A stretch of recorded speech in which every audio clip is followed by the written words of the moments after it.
Good morning, everyone. Happy Wednesday. Come on in and join me for another interesting and inspiring fireside chat. November is the month of bar at Tuckets, and today we have the very first male bar instructor and pioneer, Fred DeVito. Fred and I will be chatting about his career path and also what the pandemic has brought to him, and a bit about love and marriage. I am Paola Shah. I am the founder and CEO of Tuckets. Tuckets are high-performance grip socks that enhance the mind-body connection and give you the confidence to step in any barefoot activity. Tuckets are made with love and care in Colombia. And remember, we care about the environment and you. And Fred is going to join very soon. Give me 1 second.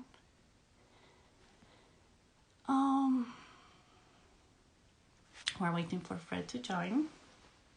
I'm sure he will be around at any moment. Meanwhile, oh yes, Fred is here. I'm just inviting him.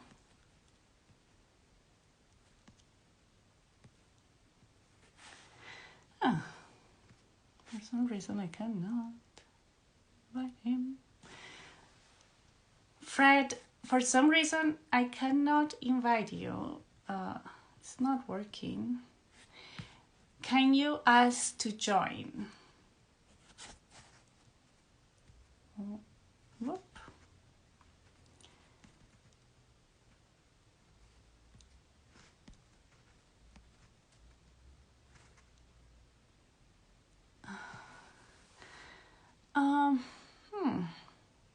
Fred, sorry. I think there are two people that at the same time asked to join, and I cannot. Only one can join.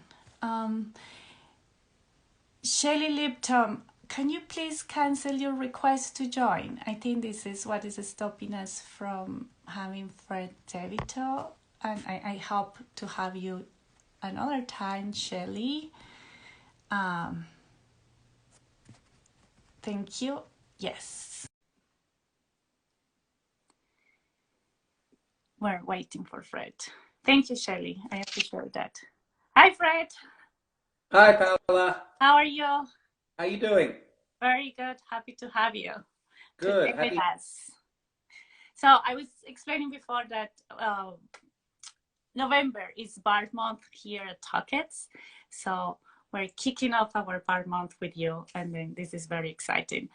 So Fred, I prefer to ask my guests to introduce themselves because I don't want to miss anything. So who is Fred? Oh, well, thank you, and it's an honor to be here. Thank you for having me. So I'm Fred DeVito. I'm probably the first male bar teacher ever in the world. I've been teaching bar for almost 38 years with my wife and my partner, Elizabeth Halfpap. And together we ran the Lottie Burke Method Studio for 20 years. And then we founded Exhale and ran Exhale Mind Body Department, which was bar and other modalities and training teachers. We did that for 17 years also. And now we're running our own company called Core Bar Fit.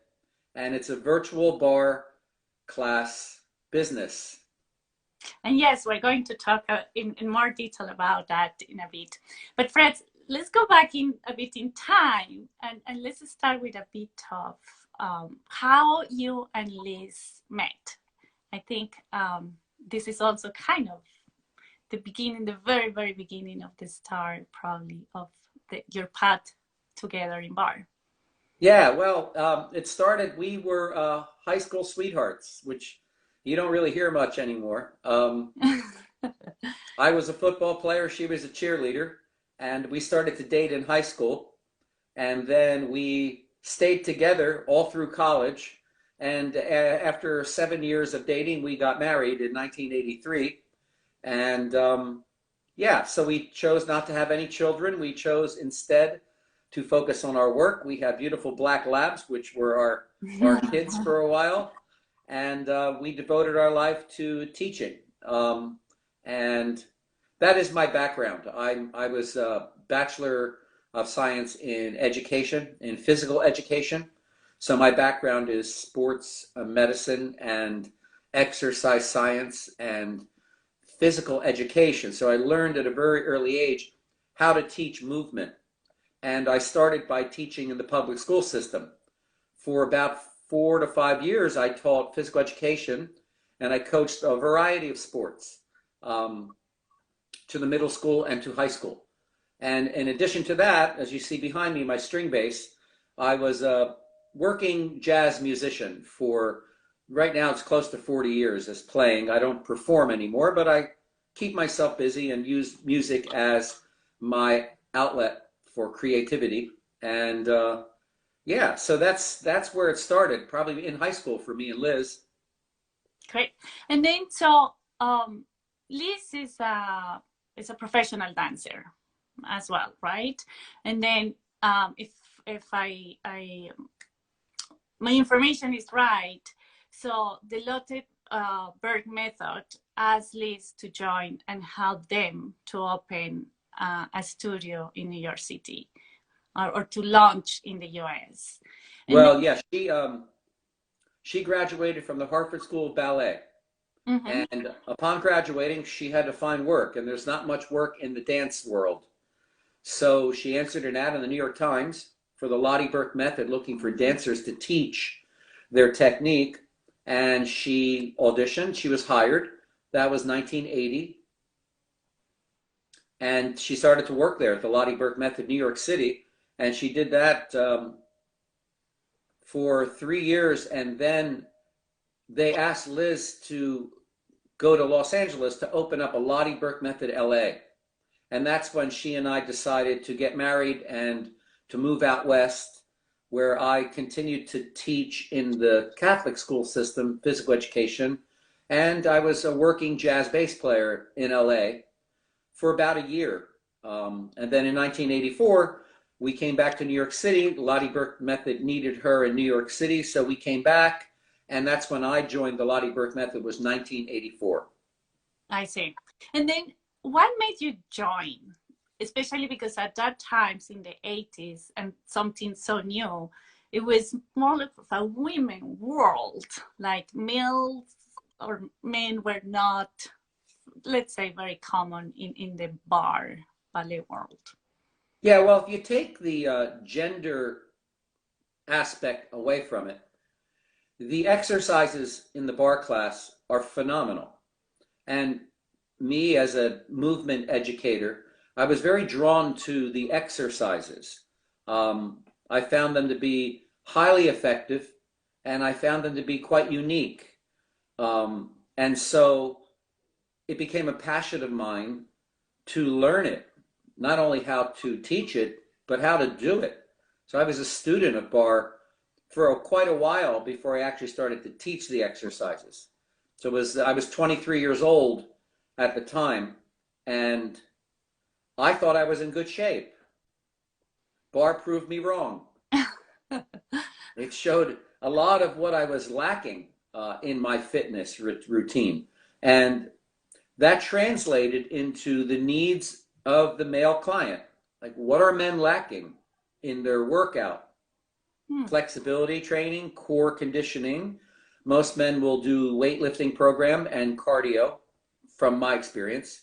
And the flexibility and core work was something that was lacking in a lot of men's workouts. And fast forward to today, we have probably 25% of our clientele are male, and they're devoted because they get results. And it actually helps us. I'm in my 60s now. It helps us to feel younger. There are things that I'm doing now in my 60s I couldn't do in my 20s. So it's one of those techniques where if you work on it, you're ageless. Right. Like another guest that we're going to have next week, she says, Stacey Roberts, she says that bar helps you to age gracefully. I would agree with that. Right. I would agree with that. And then let's keep talking about your first experience as a bar teacher, and then how did you navigate the fact that you were the only male teaching women? And I think at that time probably it was only, you know, women exercise it with women. So and then so how did you get the trust of your students? I think is one of the few things that is the opposite case compared, you Yeah. know, like the female is like the male is like wow, like a bit strange. That was Yeah. 20 years ago, of course, but so how was that experience, and how what helped you to gain the trust of your students?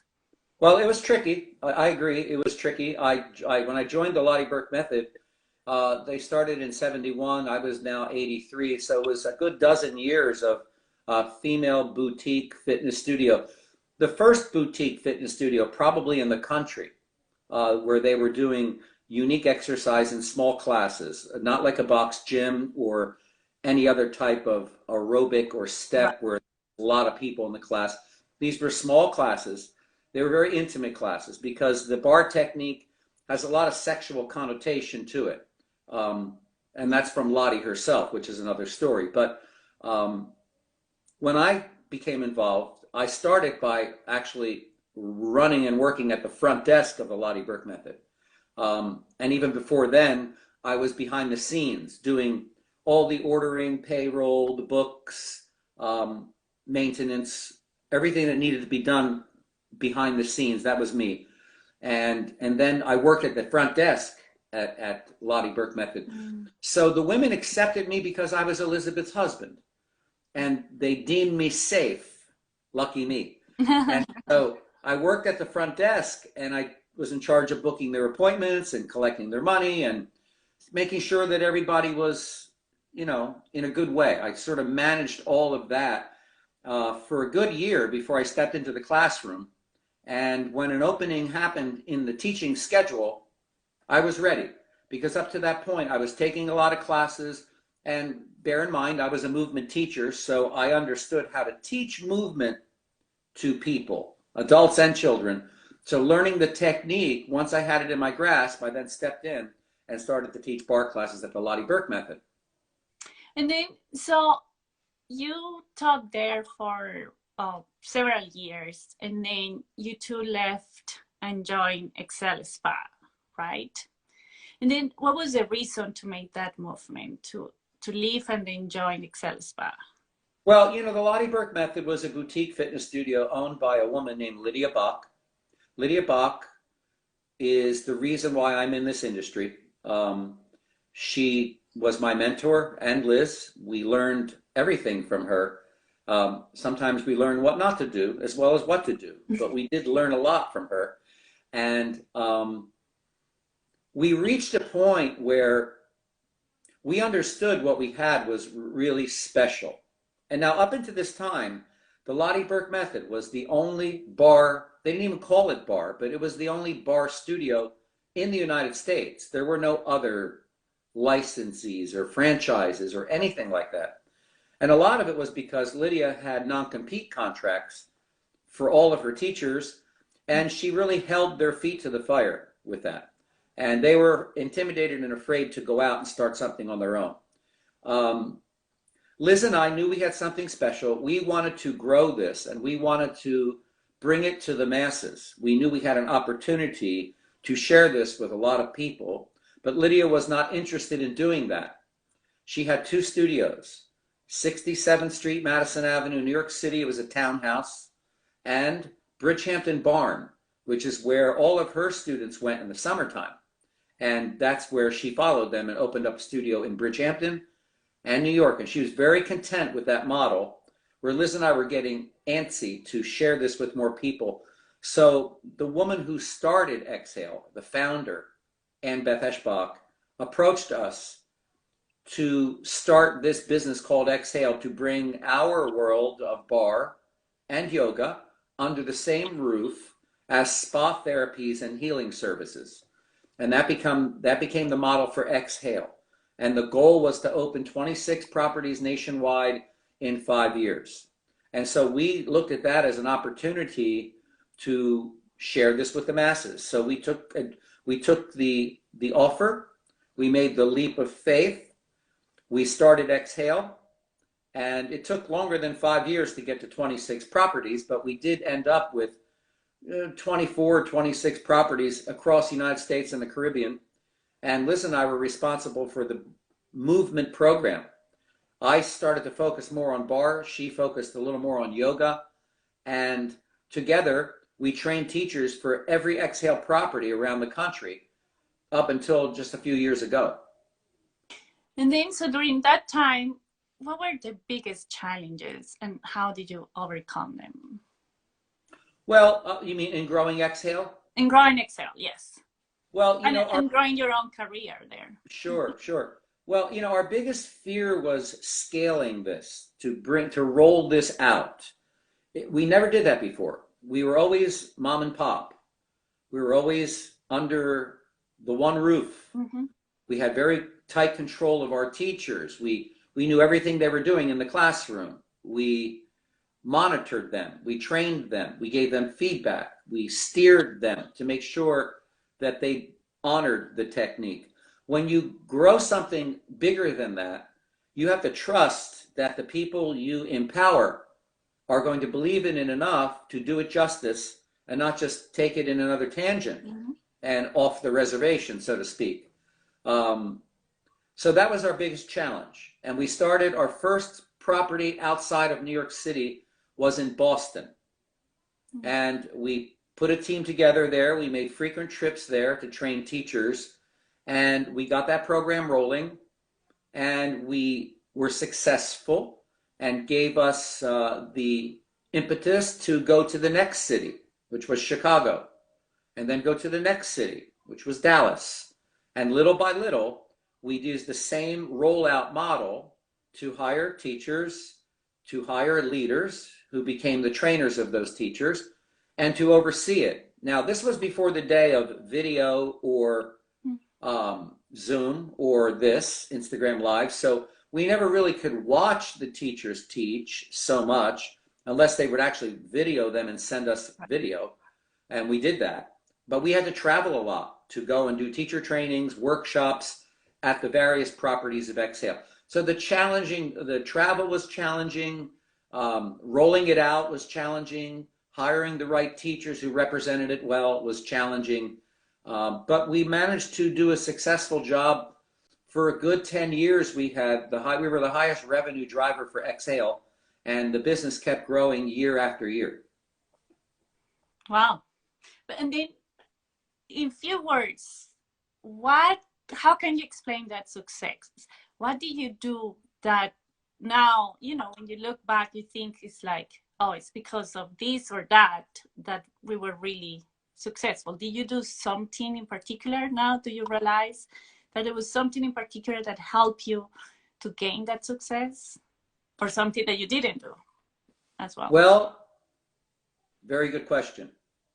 And this is part of Lydia's training for us back in the Lottie Burke days. We care. We care. We care about our students. We care about our teachers. And we go the extra mile when they need us. We're always available to them to either talk or get in the classroom with them to help them figure things out. And in the process of doing that, we learned a lot. We learned how to break these exercises down to make them all inclusive, no matter what shape you're in. If you were in horrible shape and you were intimidated to come into a barre class, we learned how to make it approachable by building progressions and understanding how to dial it down or dial it up depending on the level of the student. And so that became a teaching training technique that we shared with our teachers so that they were able to include everyone in the class. Where you go to a lot of classes and the teachers aren't trained that way. They just teach the technique, and if you have any issues with your knees, your back, whatever, it's pretty much you're on your own, and if it hurts, don't do it. Well, right. we train people how to modify things and how to make it so that they could slowly evolve and get stronger. And when you do that, you create loyalty. Mm-hmm. And people then want to be with you because you care. And we've always been that way. We care. Like even now growing our own business. Every time we have a first-time student, we reach out to them the next day. We check in. How'd it go? Can we help? Anything you need? And we want to bring them into our community because we show that we'll go that extra mile for them. Right, right. And I think this is a great advice for everyone. Like, create loyalty, give a bit more than you're supposed to give, and then word of mouth will spread. And then let's talk about kind of COVID and the end of your engagement or role with Excel SPAT. So how COVID have impacted you and Liz?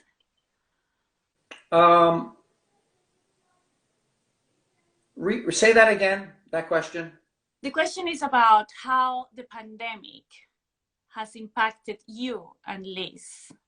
Okay. And well, also, how is that, because that, if I well understood, it has a relationship with kind of your end with Excel. Yeah.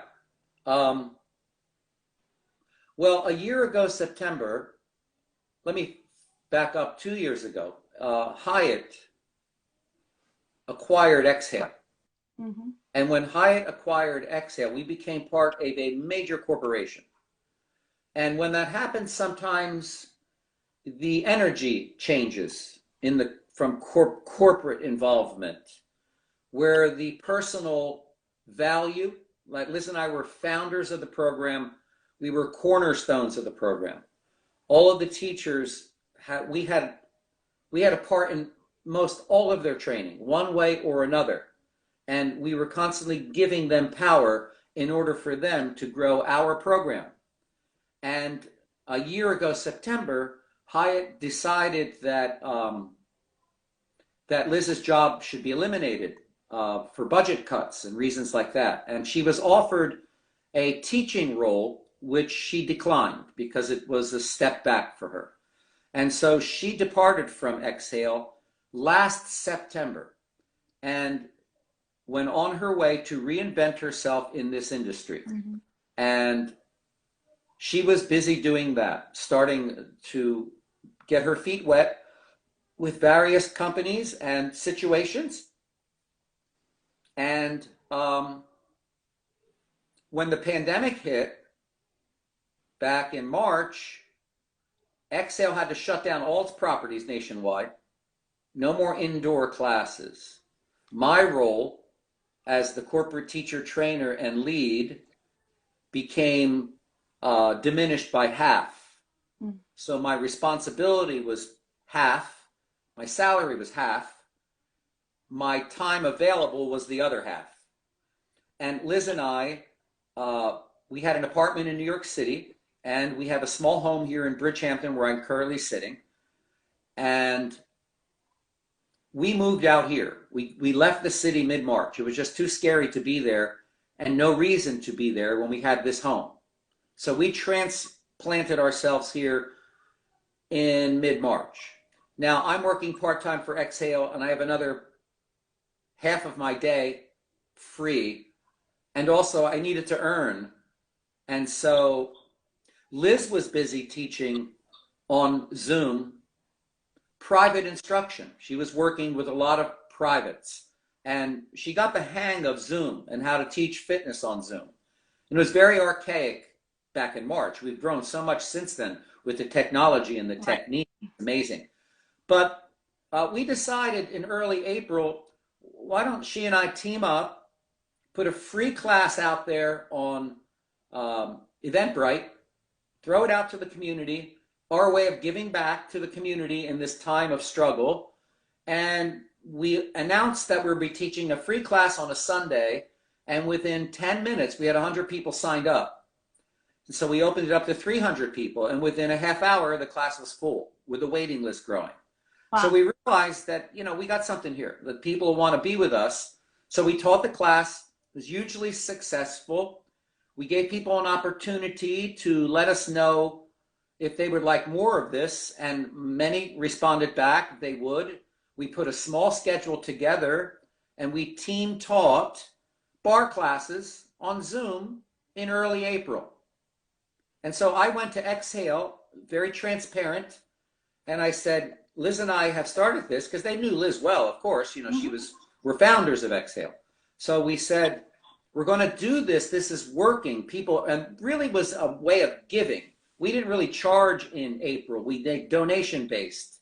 And we had a lot of people just couldn't afford it, but they took our classes. And we were pleased to give and then to earn a little. And I brought it to Exhale's attention that this modality of virtual teaching is here to stay. And Exhale, we should be doing this. And back in April, Exhale decided not to do this. They decided instead to stay focused on the on-demand offerings, which were the filmed classes. So I said, and they said, they gave me their blessing to go ahead and work with Liz on this and let us know how it goes. So that's pretty much where I started to drift away because it was going well. And we continued to add classes to the schedule. Now, meanwhile, I was going into New York City a couple times a month with a mask on and gloves and going down into our little studio in Nomad, and we would film more for on demand. So I was contributing to the on demand content. But April, May, June, July, August, no virtual for Exhale, just on demand. When we got to the end of August, Mhm. they wanted to now start virtual, and I felt a huge contradiction. I could not put my face because our company's called Core Bar Fit, Mhm. and now we started, and we have a robust schedule. People are seeing me there. People are very confused. Are you still with Exhale? Are you still, what are you doing? And I thought at that moment, it wouldn't be ethical for me to teach in both venues. I had to make a decision. And so at the end of August, we traded in our New York City apartment. Thank God we were only renting, but we broke the lease, paid the penalty, moved everything out of New York City at the end of August. And that's exactly when I resigned from Exhale because I no longer needed to live there. And we no longer had that huge New York City expense. So we decided to focus all of our energy here and for Liz and I to work together. And we have a brilliant marketer. In fact, you kicked him off, Shelly Lipton. He's our marketer. He's that's why he was on.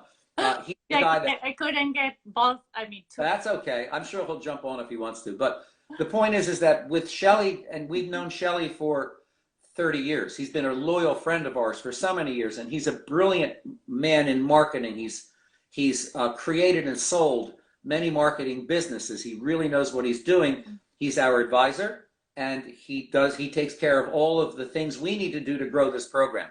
So Liz and I are the talent. We're out there teaching every day. Shelly's behind the scenes helping us steer it. And right now, I feel like we made the right move. I feel virtual is here to stay. We were teaching outdoors in the Hamptons at a couple different hotel and vineyards out in the lawn until it got too cold. But right now, we have no desire to open up a bricks and mortar at this point in time. Yeah, yeah, So that's how Poor Bar Fit got started. yeah. And I guess this is, for me, this is an example of resilience, embracing technology, and also it's never too late to start something again, right? Like, and I guess with all the experience that you have had, it's just this is the best moment to start something on your own, just Liz and you. Yeah, it felt right because when she departed from Exhale, it was a shock for both of us. But really, the sad part about it is that she and I, we have a really good chemistry in the classroom together. You'll see if you ever take one of our virtual bar classes. We team teach a lot of the classes, and we play off each other very well. We know we finish each other's sentences. We know what we're going to do. We've been doing conferences and workshops and teacher trainings and team teaching for a lot of our adult life, and this feels organically like where we should be. Together, we give a gift, and we are excited about sharing that gift with as many people as we can touch during this time. So I'm going to share with you because I want to talk now a bit more about Liz. about the picture that we chose of you two for this talk, even if it was going to be only you. And I told someone from the team, it's like, no, we need to be there because as it is said, behind, which I prefer to say next to a great man, there is always a great woman. And I think Liz has been that woman along, you two, next to each other in this amazing path. And then, so I have, two more questions. And usually I ask, who do you admire? But this time I would like to ask you, what do you admire about Liz? She's one of the hardest working women that I know. She was born in Germany, in Dusseldorf. Her parents came over when she was 2 years old, and they worked very, very hard to establish a life for her. She developed this work ethic that is unparalleled. She gives her best all the time, and she gives herself like when she teaches a private. I listen to her teach. I just can't believe the energy she puts into every person that she teaches. She's always exhausted at the end of the day. So I'm like, I call her the machine and I'm the mechanic. I feed her and fix her up and throw her back out there on the stage. But she's a very hard worker. And on top of that, she's one of the sweetest women ever. She has a heart of gold. She cares about people in a very genuine way. And you know the business acumen of being some with your head and some with your heart and making the decisions somewhere in between. I have to be careful with Liz because she's majority of heart. And so the two of us are well together because I sometimes pull her back to making decisions that she has to pull back a little bit with that. But she's a giver. She's a giver. And that to me fits into my energy because I was raised with the same priorities and ethics. And that's what makes us effective teachers, because we don't just stand in front of a class and call out the cues. We actually care about what the students are doing while we're teaching them. And we respond to that. And we make connections with people. And a lot of those connections, I'm seeing some of the people joining us now. Bonnie's on with the thumbs up. Hey, Bon. That we've known these people for years, and we teach their children now. So that's very heartwarming, and that is where Liz, she's in her element. That's her gold, is to give and to take care of people. Thank you. That's wonderful. I hope my husband can say something similar about it. That's beautiful. Thank you. Sure. And then, so you have been married for 40 years, right? It'll be 38 years in January. 38 years. Well, almost 40. Okay. And then, so what would you say is the secret / recipe to your successful marriage? Well, it is a successful marriage because we're still together. And again, I come from a very traditional Italian family where they work out their problems. And anytime I was frustrated, my mom would always coach me about how to work it out. And you're investing in something that you made a decision on, you have to honor that. And so right away, that sets the groundwork. And so the key is in the communication. And I've always found that to be true, that we are very transparent with each other and share our feelings, even if they're not always well received. Mm-hmm. But there's no lies, there's no deceit, and there's no ulterior motive. We communicate really well, and that has brought a lot of deep substance to the relationship. Okay, great. Thank you. Plus, we both happen to like a lot of the same things also. That makes it easy. We love to travel. We love movement. We love outdoor activities. We love dogs. We love a lot of the same things. She loves my cooking. So right away, that's a plus, right? Oh my God, if you come from an Italian family. That's right. Cooking is very important. The first time Liz came over our house for dinner, she was, I think, 16 years old. I was 18. And she came over and sat at the table. Now, her German family, you sit at the table, nobody talks. You can hear the knives and forks, nobody talks. And an Italian table, everybody's talking. And they're talking at each other across the table. She was so bombarded by all that. And she was in sort of shell shocked by all that. But when my mom saw Liz enjoying her meatballs, forget it. Liz was part of the family now. You know, Yeah, Liz loves cooking. That's it. And so that's how we got started. great. That's a great story.